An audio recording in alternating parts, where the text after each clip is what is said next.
नमस्कार दोस्तों, 3D geometry में हम स्पेयर का टॉपिक पढ़ रहे थे और स्पेयर में हमने लाइन और स्पेयर का इंटरसेक्शन करवाया था। तो आज हम एक और इसमें ही टॉपिक पढ़ने वाले हैं। स्पेयर के अंदर ही टेंजेंट लाइन क्या होती है, स्पर्श रेखाएं, और उससे बनने वाला समतल क्या होगा, उससे उसका जो प्लेन बनेगा उसका समीकरण किस प्रकार से निकालेंगे और उसके लिए क्या कंडीशन सफिशिएंट होगी। तो वो सारी चीजें आज के इस वीडियो में हम डिस्कस करने वाले हैं। तो चलिए शुरू करते हैं आज के इस वीडियो को। सबसे पहले जो बात टॉपिक है वो हम लेने वाले हैं tangent line. Tangent line and tangent plane. Tangent line and tangent plane of a sphere, यानी हिंदी में क्या कहेंगे कि स्पर्श रेखा और जो स्पर्श समतल है, किसी गोले का स्पर्श रेखा और स्पर्श समतल क्या होता है। डेफिनेशन है छोटी सी, बस आपको डेफिनेशन याद रखनी है। हिंदी और इंग्लिश दोनों में बताता हूं। सबसे पहले आप टेंजेंट लाइन को समझिए। टेंजेंट लाइन क्या है कि tangent line is called to be, कि देखिए tangent line is the intersect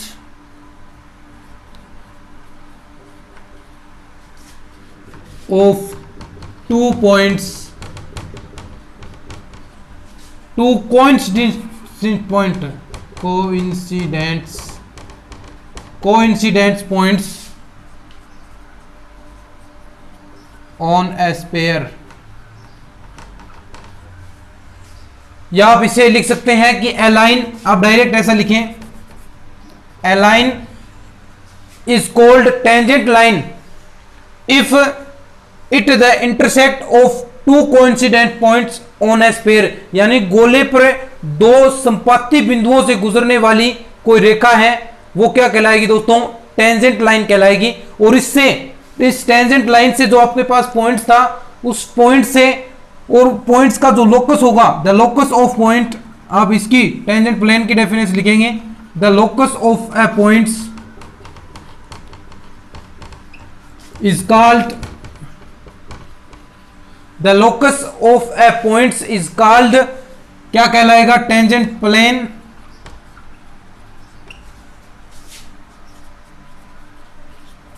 जो दोस्तों जो आपकी स्पर्श रेखाएं हैं, जो इससे जो स्पर्श रेखाएं गुजरेगी, तो उसका जो बिंदुओं का बिंदु पथ होगा वो आपका टेंजेंट प्लेन कहलाएगा।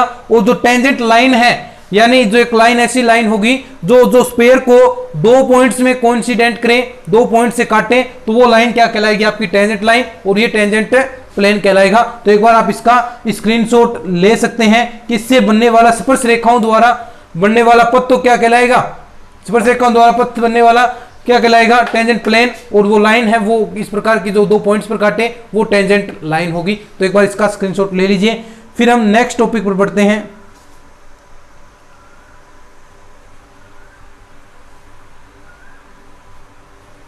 चलिए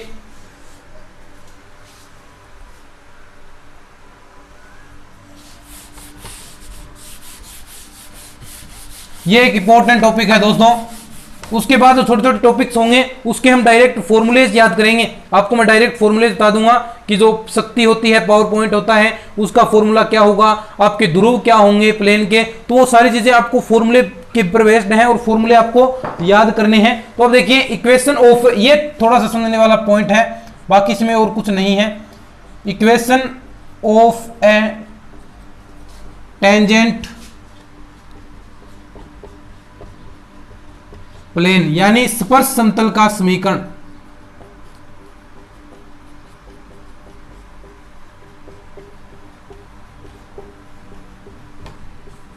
देखिए क्वेश्चन के रूप में आपको ज्ञात करना है कि to find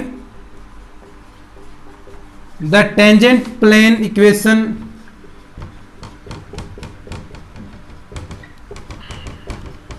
equation on the sphere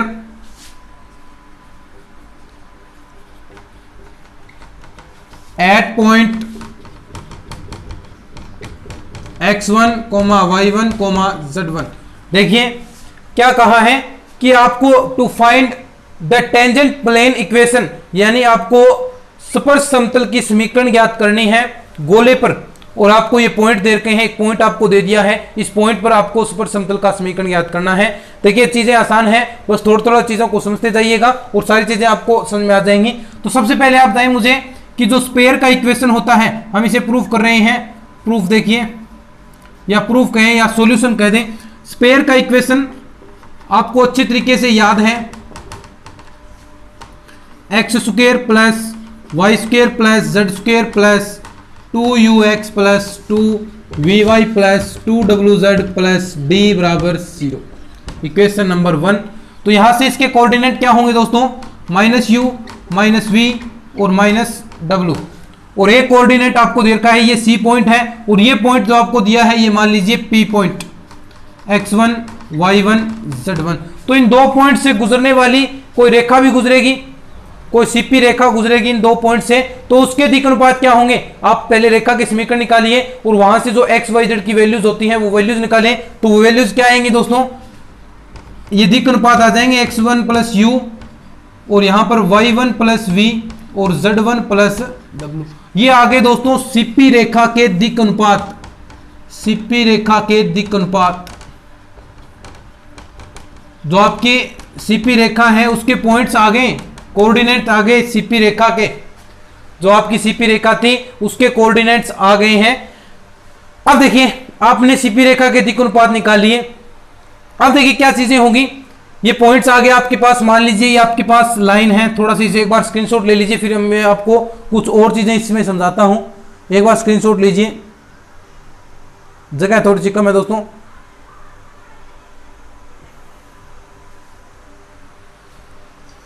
ठीक है, अब देखिए जो गोले का स्पर्श समतल है, स्पर्श समतल, तो वो P से तो गुजरेगा, अभी समझाऊंगा देखिएगा।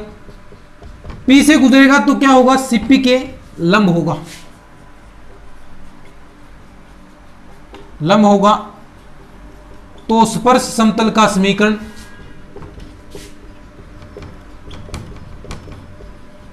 तो स्पर्श समतल का समीकरण क्या हो जाएगा, देखिएगा आप, समझाता हूं मैं इस चीज को। ये देखिए इतना तो आपने लिख लिया है, ठीक है। ये देखिए आपके पास ये C पॉइंट था गोले पर, और ये P पॉइंट भी कहां पर है, गोले पर ही है। इसके कोऑर्डिनेट है, इसके कोऑर्डिनेट है x1 y1 और z1, और इसके कोऑर्डिनेट है -u -v -w, ठीक है। अब जो आपका स्पर्श समतल होगा गोले पर, वो P से तो गुजरेगा, अगर वह P से गुजर रहा है तो इस रेखा की, सीपी रेखा के क्या होगा, वो लंब होगा, यानी जो P से गुजरेगा तो वो सीपी रेखा के क्या हो जाएगा, परपेंडिकुलर। तो यानी तो इसका इक्वेशन क्या होगा दोस्तों, एक तो सीपी रेखा के दिक् अनुपात ये रहे, मल्टीप्लाई में जो P के जो पॉइंट्स आएंगे, जो प्लेन के जो पॉइंट्स आएंगे, जो समतल के पॉइंट्स आएंगे, तो वो क्या हो जाएंगे दोस्तों। तो इससे इक्वेशन क्या बनेगा, ये देखिए x1 प्लस u, ये रेखा के हो गए, माइनस x माइनस x1, ये कौन सा है x1, जो P के पॉइंट्स थे, क्योंकि P से तो गुजर रहा है, और वहां से जो इसके x y z कोऑर्डिनेट थे वो वहां से गुजरेगा, तो x माइनस x1 और plus y1 plus v, y minus y1 plus क्या होगा z1 प्लस w और z माइनस z1 बराबर 0, ठीक है। इतना क्लियर है। अब इसका अंदर मल्टीप्लाई कर दीजिए, तो ये चीजें थोड़ी सी आपको याद रखनी है। ये जो आपके पास पॉइंट्स आए हैं x1 y1 z1, तो अभी ये काम आएंगे हमारे पास, ठीक है। तो इससे इक्वेशन क्या निकलेगा दोस्तों, अंदर मल्टीप्लाई कीजिए, तो x1 माइनस x1 की होल स्क्वायर प्लस ux और माइनस का ux1 plus y1 minus y1 की होल स्क्वायर, अंदर मल्टीप्लाई करा रहा हूं दोस्तों, ये चीजें तो आप पता ही होगी, माइनस का vy1 और plus z1 minus z1 square plus wz और माइनस का wz1 बराबर 0। ठीक है, इतना क्लियर हुआ, एक एक चीज क्लियर करके चल रहे हैं हम। अब देखिए यहां पर जो x x1 वाले पार्ट है, y y1 और z z1 वाला, एक बार यहां पर रखें, x x1 plus y y1 plus z z1। अब देखिए, अब निकालिए आप u v और y वाले पार्ट x के रूप में। तो एक पार्ट ये रहा ux plus ux plus vy plus wz।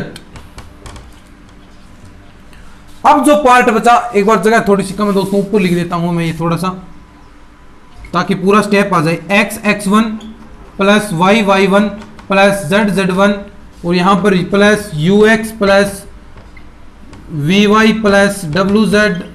अब देखिए दोस्तों, जो पार्ट बच गए, एक तो x1 स्क्वायर का y1 स्क्वायर z1 स्क्वायर बच गया, और माइनस में बच गए दोस्तों ये 1 वाले, माइनस वाले, ये देखिए, ये देखिए। तो ये पार्ट यहां से सभी में माइनस है, तो सब में माइनस आप कॉमन ले लीजिए। तो क्या बचेगा, x1 square plus y1 square plus z1 square plus ux1 plus vy1 plus wz1 बराबर 0। ये इक्वेशन नंबर 2 दे दीजिए। अब देखिए दोस्तों, ये आ गया आपका स्पर्श समतल का समीकरण। अब थोड़ा सा इसमें और चेंजेस हम करने वाले हैं। अब देखिए, जो पॉइंट्स थे, जो आपका पी पॉइंट्स था, मैंने कहा था वो चीजें काम आएगी। एक बार स्क्रीनशॉट ले लीजिए, आप लिखते हैं, नोट्स बनाते हैं तो अच्छी बात है। ठीक है, अब देखिए, तो जो आपके पास पी पॉइंट था x1 y1 z1, अब लास्ट में एंड आ गया है दोस्तों इसका। तो ये जो पॉइंट्स था, क्या ये प्लेन, सॉरी, ये स्पेयर पर मौजूद है, स्पेयर में ये पॉइंट है, तो यानी ये स्पेयर की समीकरण को भी संतुष्ट करेगा। स्पेयर की जो समीकरण थी x square plus y square plus z square plus 2ux plus 2vy plus 2wz plus d बराबर 0, इस समीकरण को संतुष्ट करेगा। यानी वहां पर भी हम वैल्यूज पुट कर सकते हैं। तो कीजिए, x1 square plus y1 square plus z1 square plus 2ux1 plus 2vy1 plus 2wz1 plus d बराबर 0। ठीक है, अब थोड़ा सा इसमें देखिए, इस रूप में हम थोड़ा सा इसे कन्वर्ट करेंगे। थोड़ा सा ध्यान से देखिएगा दोस्तों, क्या क्या चीजें करते हैं। x1 square plus y1 square plus z1 square. अब इसे देखिए, 2 है तो ux1 प्लस ux1 ऐसा कर सकते हैं। इसे देखिए, 2ux1 को मैं ऐसा लिख सकता हूं, ux1 प्लस ux1, एक ही बात है, सभी को ऐसा लिखने वाला हूं मैं। देखिए, तो यहां पर क्या होगा, plus ux1 plus vy1 plus wz1, और यहां पर ये वाला पार्ट जो था, एक पार्ट और आएगा, वो मैं इधर ले जाता हूं। ux1 प्लस ux1 वाला पार्ट है, एक पार्ट मैं 0 के इधर ले जाऊंगा, तो 0 के इधर ले जाऊंगा तो ये d भी इधर जाएगा, तो d इधर जाएगा, तो ये किसका हो गया, माइनस का, और माइनस का माइनस कॉमन ले लीजिए, ux1 सभी माइनस के होंगे प्लस d। ये वाली समीकरण बन गई, ये समीकरण नंबर 3।